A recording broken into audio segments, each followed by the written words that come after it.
Breakfast in Galilee. Very simple breakfast. Very normal kind of thing to do, and yet extraordinary at the same time. Do you ever wonder what it was like to be a fisherman there in the Sea of Galilee in the first century, 2,000 years ago? Well, here's something that might help to give you a clue. In 1986, there was a severe drought in Israel, and the sea level dropped dramatically in the Sea of Galilee, and they found this thing. And it turned out to be the remains of a fishing boat from the first century. And it's the first time such a boat from that long ago was ever found there in Galilee. And you're seeing it as it was recovered and restored to the extent that it was possible to restore it. It's 27 feet long and 7.5 feet wide. So that's not a huge boat, is it? And this is probably about what the fishing boats were in the first century. This is a sample of one. I think if you have 7 people in that boat, it's pretty full, isn't it? It's a pretty full boat. So that's what was going on. That's the boat they had.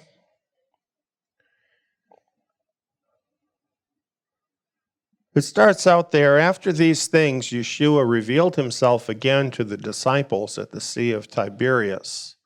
He revealed himself this way.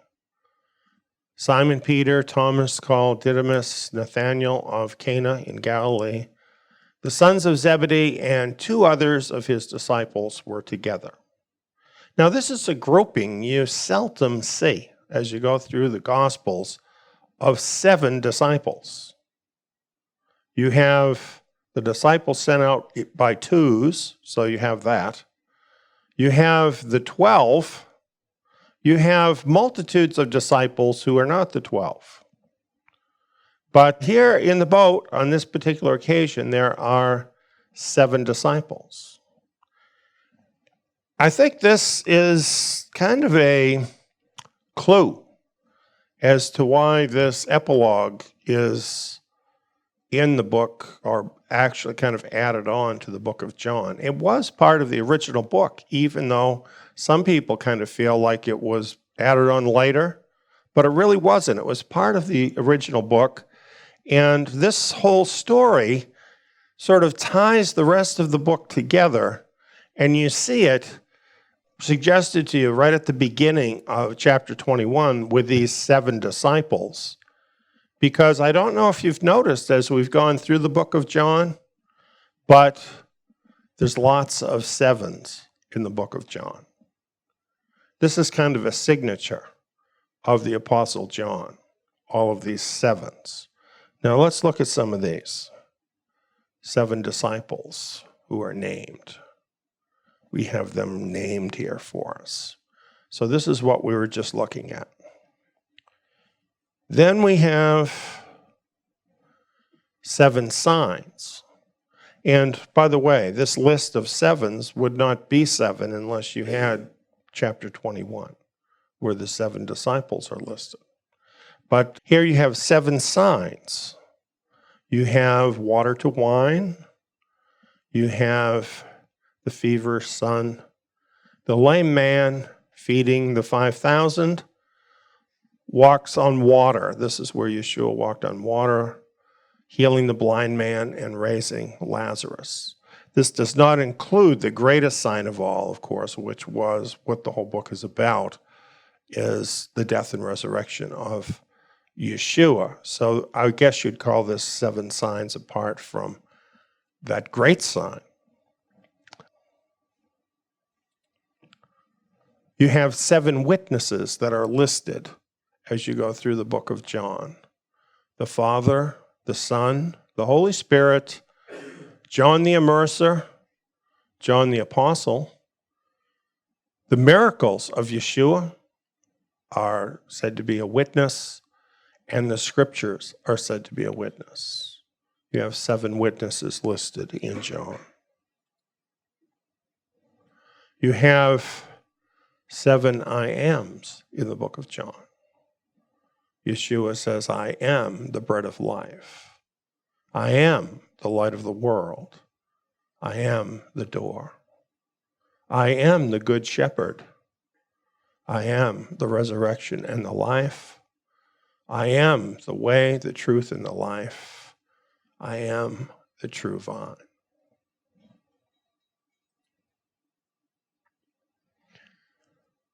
Seven men are named apart from the apostles: John the Baptist, or John the Immerser, Nicodemus, Lazarus, Annas, Caiaphas, Pilate, and Joseph of Arimathea. 7 women are listed: Mary, the mother of Yeshua, Mary, Yeshua's aunt, Mary Magdalene, Mary, the sister of Lazarus, Martha, the sister of Lazarus, the Samaritan woman of John chapter 4, and the adulteress caught in adultery. All of these make up the list of 7 women in the Gospel of John. There are 7 specific promises for those who believe in Yeshua Messiah in the book of John. They are the children of God. They are promised eternal life. They're promised the water of life, the bread of life, the living water, the gate, and they're promised to be his sheep.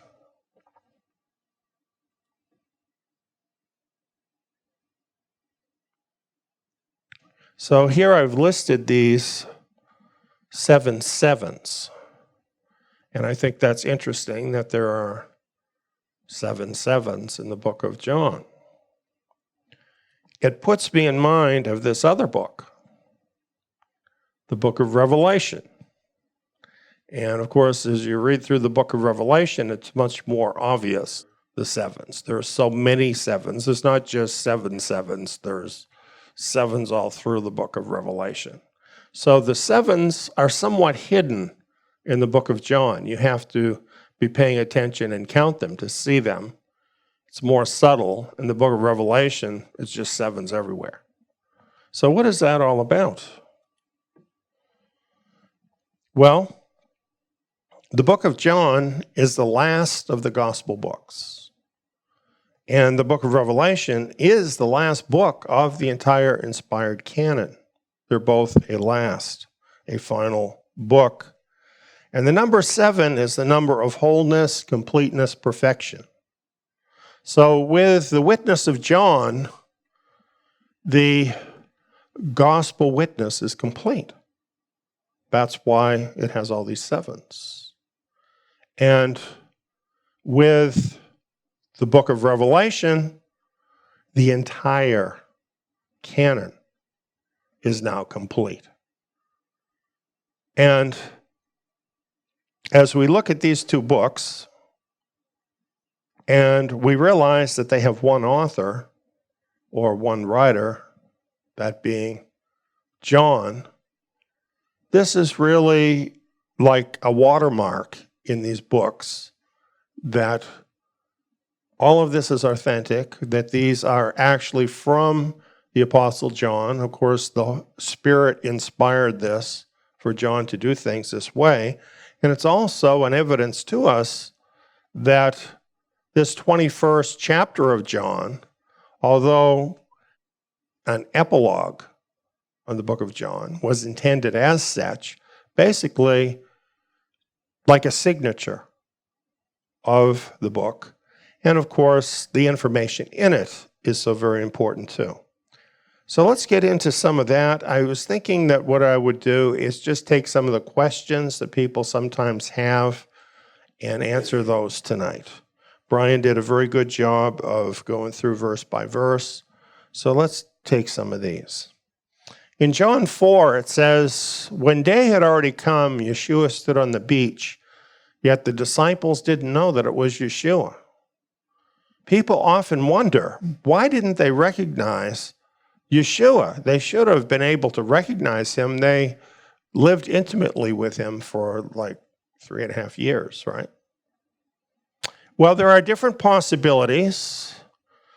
One is that he was simply obscured by the environment. Now, Brian mentioned that tonight, talking about that time of year. It was very likely that it was very foggy early in the morning, and that may very well have been what it was.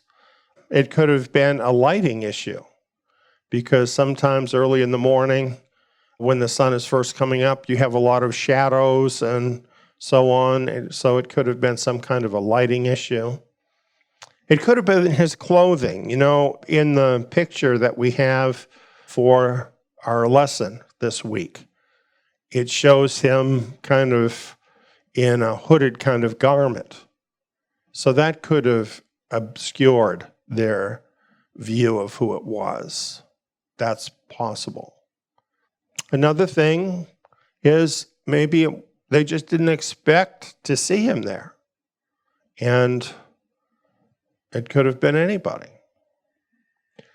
The other thing is maybe it seemed just too normal. I mean, like the other appearances of Yeshua, he was there through a locked door. He did that twice in the book of John. It was kind of a more spectacular kind of experience. This is very different than that. This is just a very normal appearance. So it might be that just because it was so normal, they didn't recognize that it was really him. And, you know, just talking about that, when you see like art trying to represent Yeshua, some of it goes way out there and has the nimbus, the halo around his head and all of that, you know, and the light shining and stuff. And, you know, there is a pagan aspect to that. But aside from that, you can kind of see how those who are the painters want to emphasize that there's something truly different about him. And that did happen in real life on one occasion, which was the transfiguration on the mountain, where his clothes shone white as snow and his whole appearance was shining bright. But that was a special event. And normally, even after Yeshua's resurrection, he looked like a normal person.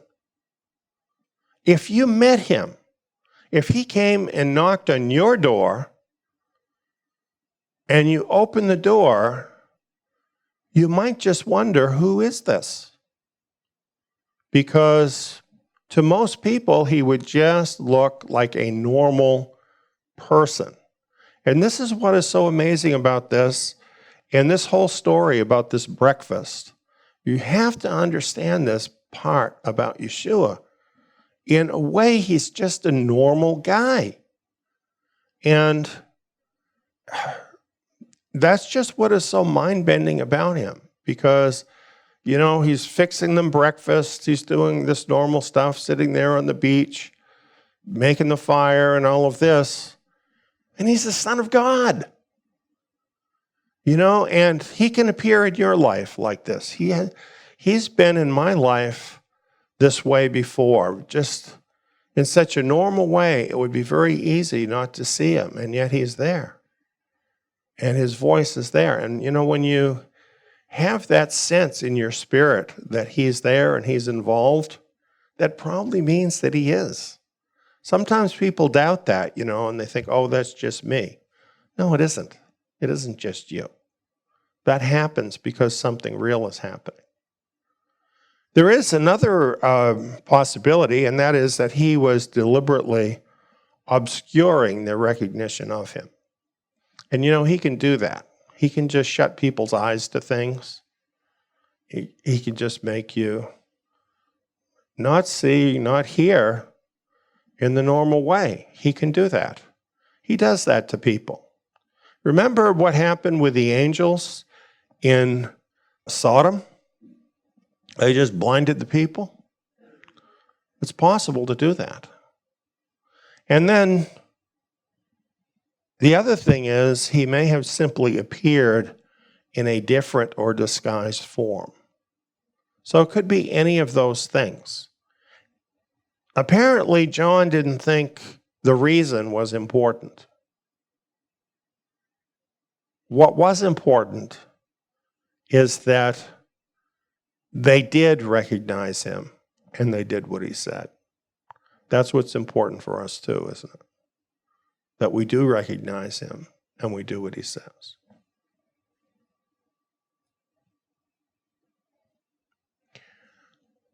There's this part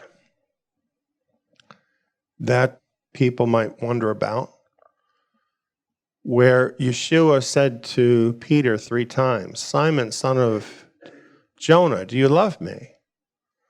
And Yeshua said to him, "Feed my sheep." And of course, he said this 3 times. We know the reason he did is because Peter had denied him 3 times.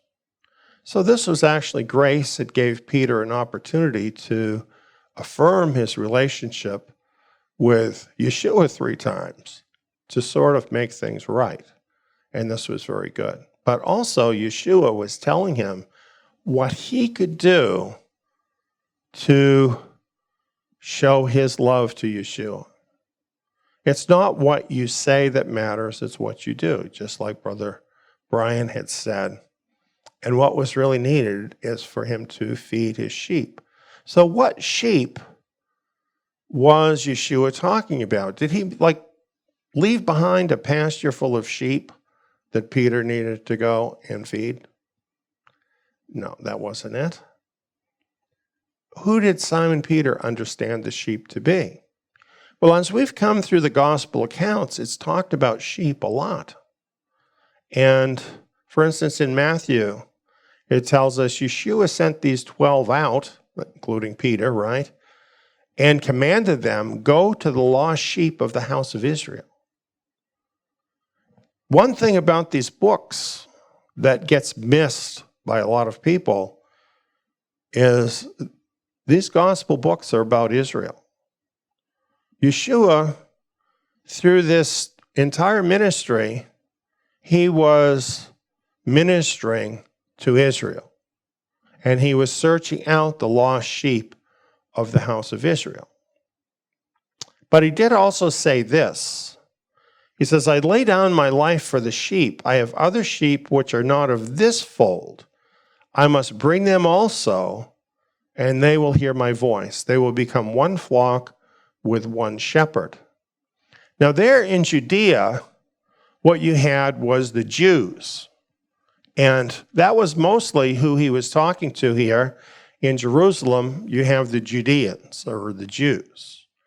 And so when he says, "I have other sheep who are not of this fold," he's still talking about the house of Israel. He's talking about the scattered tribes of Israel that he would also bring in. This is all in the prophets, right? He's just explaining to us the prophets, like in the book of Ezekiel and the other prophets, of how the Messiah would gather together all of Israel once again. That's what he's talking about. And he says they will become one flock with one shepherd, him. This is his promise to reestablish Israel. Now, some people would see this as, when he says other sheep, that he's talking about the Gentiles. I myself am not offended by that, because this includes many Gentiles too who are grafted in. So I don't really have a problem with that. But more correctly, who he's really talking about are those who are part of the lost sheep of the house of Israel, the scattered tribes. So that's our answer there. What about these verses? Peter, seeing him, said to Yeshua, "Lord, what about this man?" Speaking now about the disciple John. Now, when he said this, of course, he had just been told a pretty hard message, right, as to how things were going to end up for him.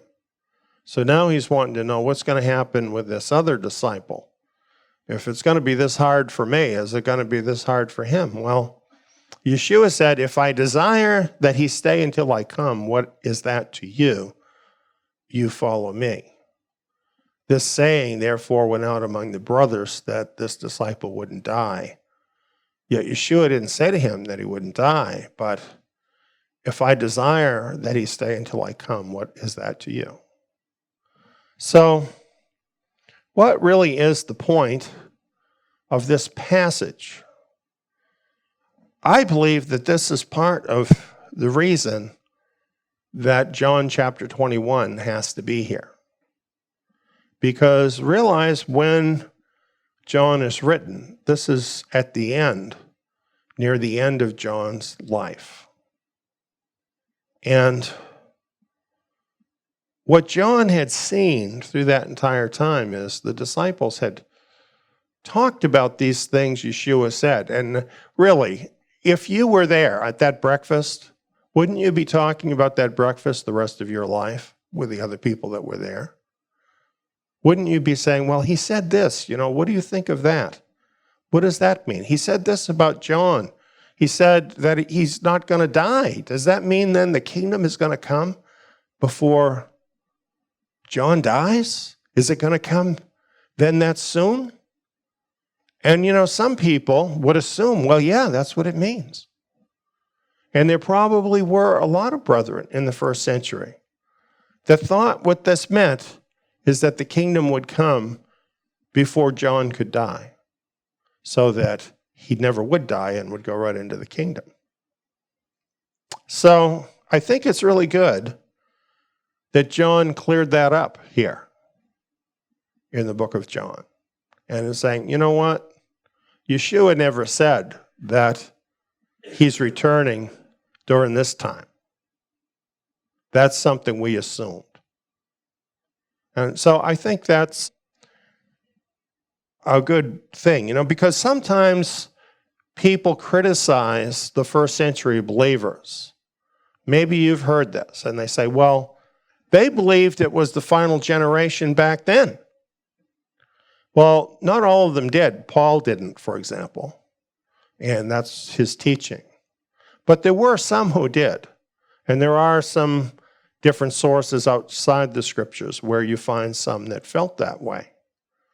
And so I think if you remember these verses, you can understand what happened, the reason why some thought that, because they misapplied what Yeshua had said, and therefore they had the wrong understanding, but it wasn't what Yeshua said, it was what they thought. Can that sort of thing happen to other people? Well, it has. And, it's very easy for us to kind of reason things out in a way with our own mind that's not exactly what Yeshua said. But at the same time, we do need to recognize the facts on the ground when things are actually happening that the scriptures tell us about. That's what the whole book of John is about, telling us about the coming Messiah. And who these disciples were is they were recognizing what was happening in real life that had been foretold by the scriptures, right? So there's sort of like two sides to this. One is recognizing what the scriptures really say when those things happen. And the other is not to be presumptuous, though, and just go by human reasoning for to try and get what you want, even if it's not what Yeshua has really said.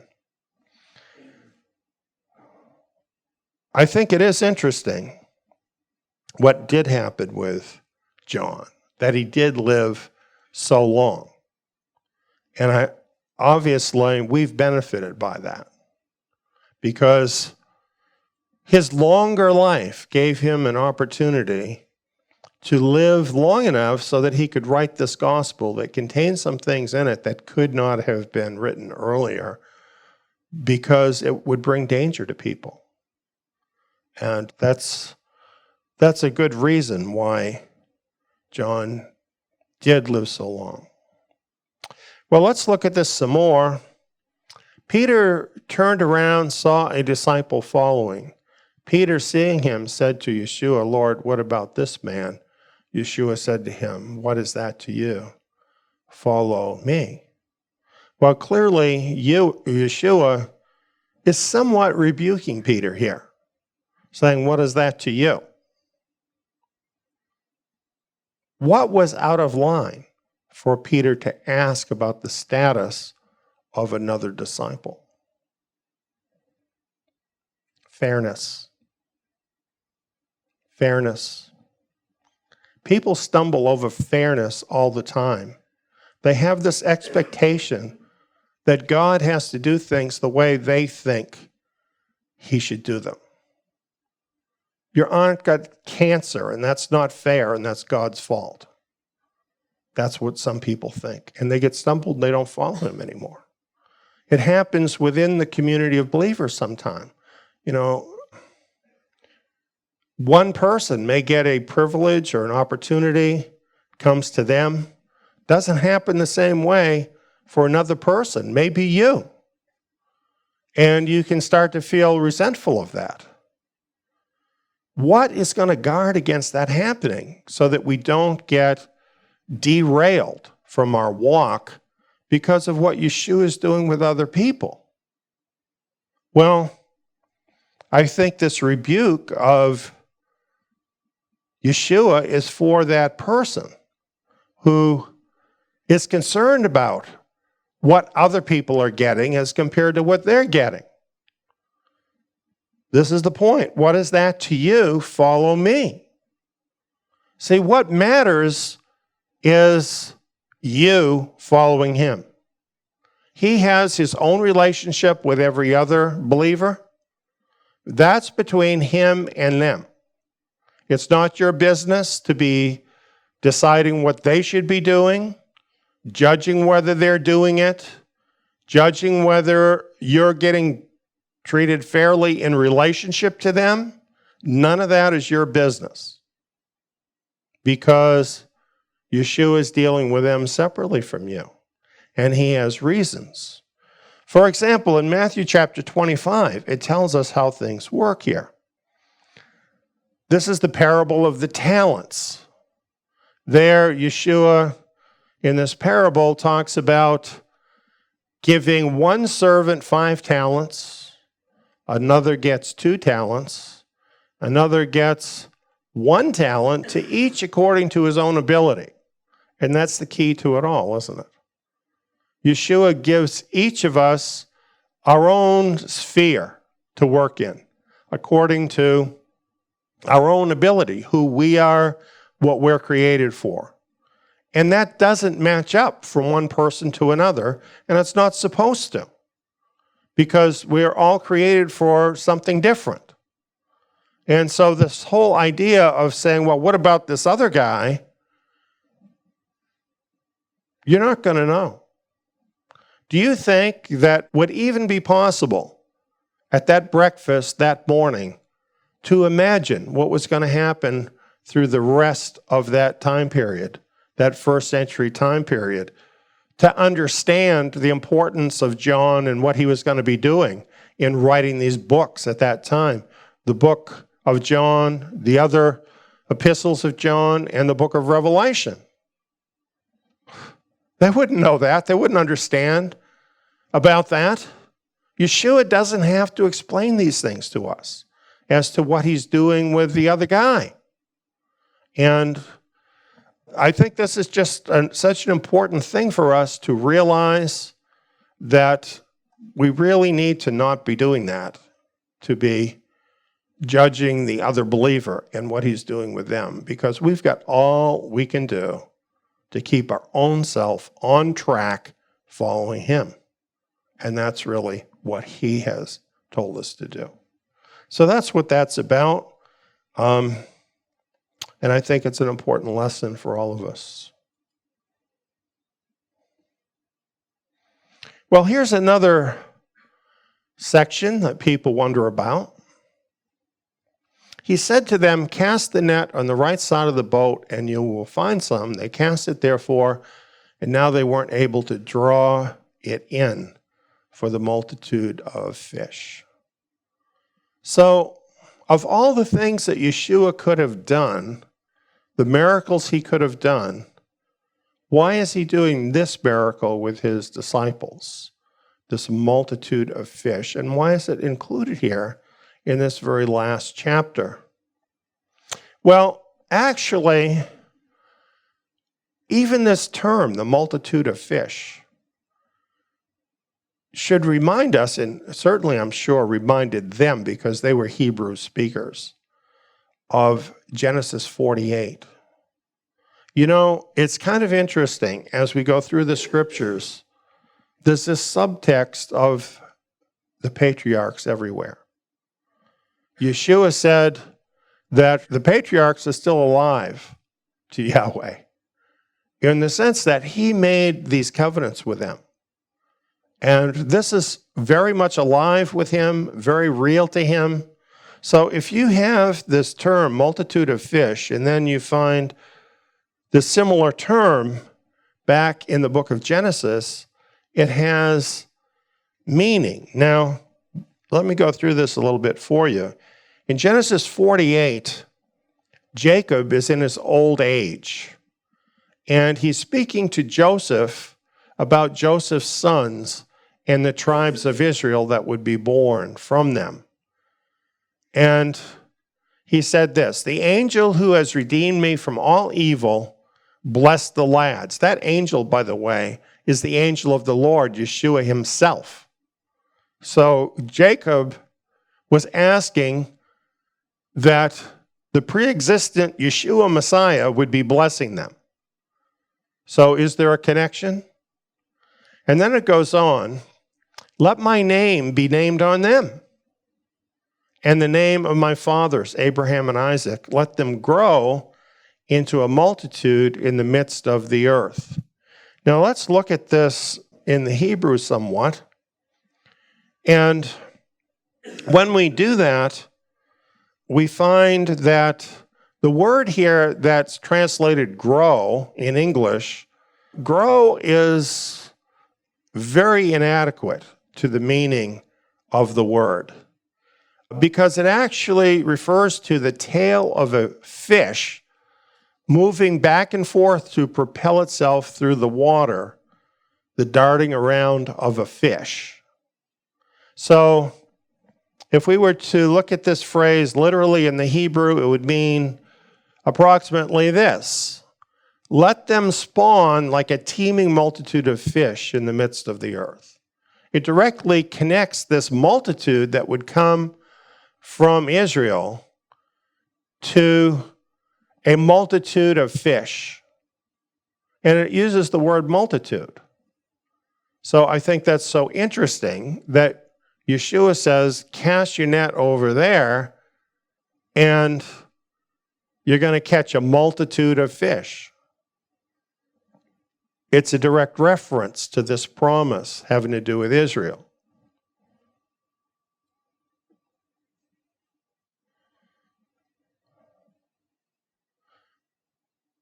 Let them spawn like a teeming multitude of fish in the midst of the earth. I believe this is a metaphor for the gathering of the remnant. And I'm just going to share with you what I was seeing in this, and you can see if you see it or not. We have 7 disciples, 7 meaning complete.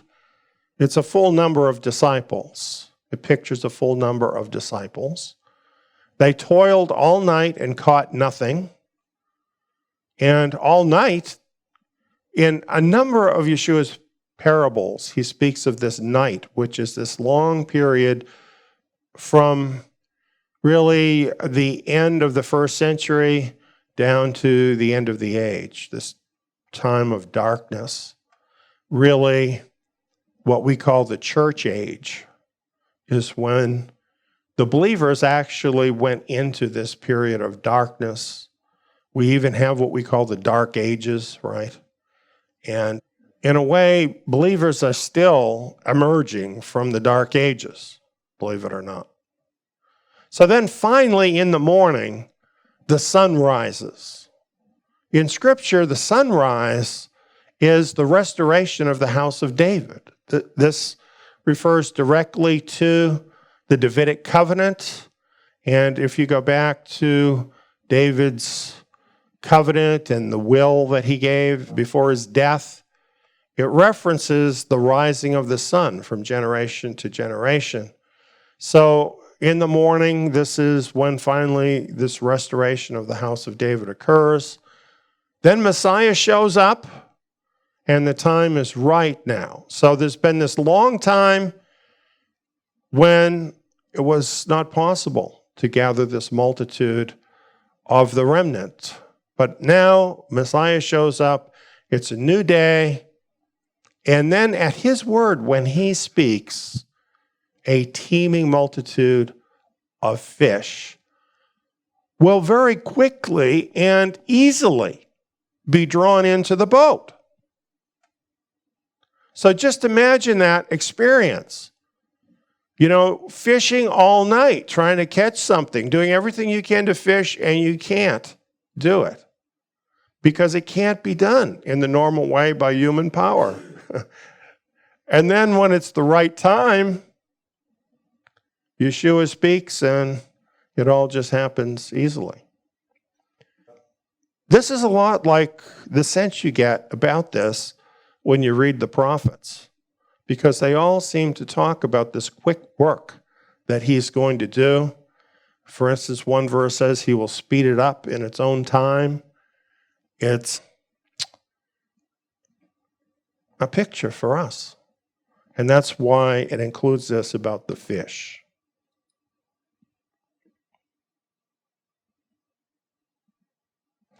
So this is what I wrote down about this. The disciples of Yeshua who have toiled hard and long to gather the remnant will then be rewarded with success in the work.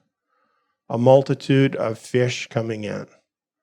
And even better, with breakfast with the Lord. That is a richer and more intimate level of fellowship with the Lord himself. Puts me in mind of Revelation 3:20 through 21. And it's kind of interesting that both here in chapter 21 of John and here in Revelation, it's talking about eating with the Lord. So a connection there once again between John and Revelation. And here Yeshua says in Revelation, "Behold, I stand at the door and knock. If anyone hears my voice and opens the door, then I will come into him and will dine with him, and he with me. He who overcomes, I'll give to him to sit down with me in my throne." So it's kind of interesting. You know, in John 21, you have the beginning, right? You have him with the disciples at the beginning. And you have this picture in this whole thing that is happening at the beginning at breakfast. And that's what launches all of this, right?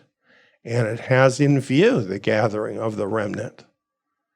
And then in Revelation 3, it's talking about what happens at the end and something that happens with the overcomers, and that Yeshua shows up again to have a meal with them. It's a pretty cool thing. And of course, it's more than a meal, because those who overcome will sit down with him on his throne.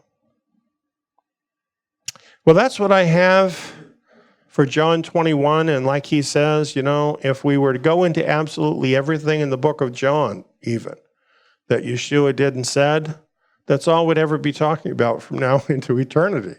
So we have to let go of the book of John and move on into the book of Acts.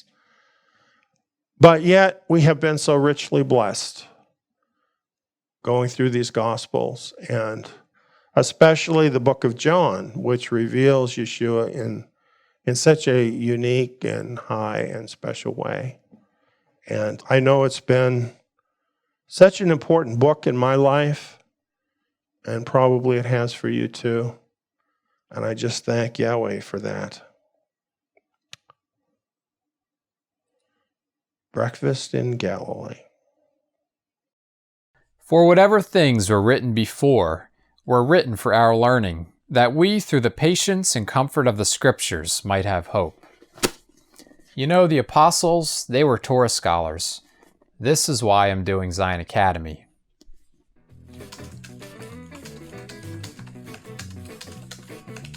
The lessons include 2-hour audio programs and quiz modules. All the lessons in the Torah can be applied to us today. Not to mention, they open up the renewed covenant scriptures in a whole new level, much like the apostles had understanding of the Torah. Plus, I can do the courses in my own time, at my own pace, with no prerequisites, and at a very low cost. I can do them here. Or here. Tsiyon Academy students are provided with study materials, the Tsiyon Messianic Scriptures, in-depth verse-by-verse programs, and quizzes with your final grade and a certificate at the end of the course. Tsiyon Academy also offers assignments for students who would like to opt in to take part in the Tsiyon Tabernacle live Shabbat meetings. Become immersed in the Torah. Find out how you can become a Tsiyon Academy student at tsiyon.org.